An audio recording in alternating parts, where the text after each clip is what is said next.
तर मित्रांनो, आजच्या व्हिडिओमध्ये आपण महाराष्ट्र शासनाच्या अत्यंत महत्त्वाच्या GRबद्दल माहिती घेणार आहोत।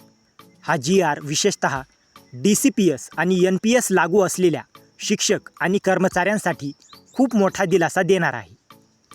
तर आता सेवेत असताना कर्मचाऱ्याचा मृत्यू झाल्यास किंवा अपंगत्वामुळे सेवानिवृत्ती घ्यावी लागल्यास त्यांच्या कुटुंबाला कुटुंब निवृत्ती वेतन, मृत्यू उपदान आणि सेवा उपदान मिळणार आहे।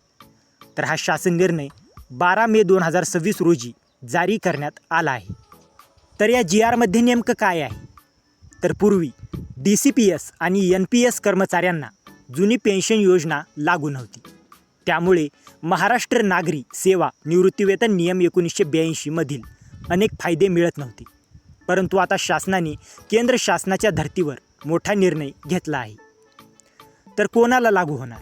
तर हा निर्णय व्यवसाय शिक्षण विभागातील अनुदानित तंत्रशाळा, प्रशाळा, कनिष्ठ महाविद्यालय, शिक्षक व शिक्षकेतर कर्मचारी या कर्मचाऱ्यांना लागू होणार आहे। विशेष म्हणजे 1 नोव्हेंबर 2005 नंतर नियुक्त झालेल्या DCPS आणि NPS सदस्यांना हा लाभ लागू होणार आहे। तर आता कोणते फायदे मिळणार? तर नंबर 1, सेवेत मृत्यू झाल्यास जर कर्मचारी सेवेत असताना मृत्यू पावला तर त्याच्या कुटुंबाला कुटुंब निवृत्ती वेतन, मृत्यू उपदान मिळणार आहे। नंबर 2, अपंगत्वामुळे निवृत्ती झाल्यास तर जर कर्मचारी अपंगत्वामुळे सेवेस अपात्र ठरला तर त्याला रुग्णता निवृत्ती वेतन, सेवानिवृत्ती उपदान मिळणार आहे। नंतर नंबर 3, नियमित निवृत्ती झाल्यास सेवेतून निवृत्त होणाऱ्या शिक्षक व कर्मचाऱ्यांना सेवानिवृत्ती उपदान लागू करण्यात आले आहे। नंतर महत्त्वाची माहिती, तर या सर्व लाभांसाठी महाराष्ट्र नागरी सेवा म्हणजे निवृत्तीवेतन नियम 1982 लागू राहणार आहे। नंतर सानुग्रह अनुदान योजना बंद।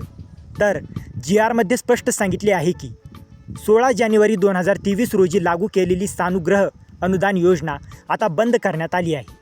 तसेच प्रलंबित अर्ज देखील विचारात घेतले जाणार नाहीत। नंतर जुने प्रकरण काय?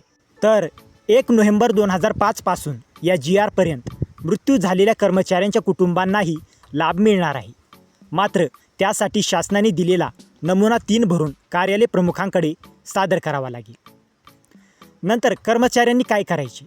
तर सध्या कार्यरत असलेल्या सर्व NPS कर्मचाऱ्यांनी 1 महिन्याच्या आत पर्याय द्यायचा आहे। नवीन नियुक्त कर्मचाऱ्यांनी 8 दिवसांच्या आत पर्याय द्यावा लागेल। नंतर GRमधील नमुने, तर या GRमध्ये शासनाने 3 महत्त्वाचे फॉर्म दिले आहेत। नमुना 1, कुटुंब सदस्यांची माहिती भरण्यासाठी। नमुना 2, NPS किंवा पेन्शन रूल्स यापैकी कोणता लाभ घ्यायचा याचा पर्याय देण्यासाठी। आणि नमुना 3, जुने प्रकरण आणि मृत्यू किंवा अपंगत्व लाभासाठी पर्याय देण्यासाठी।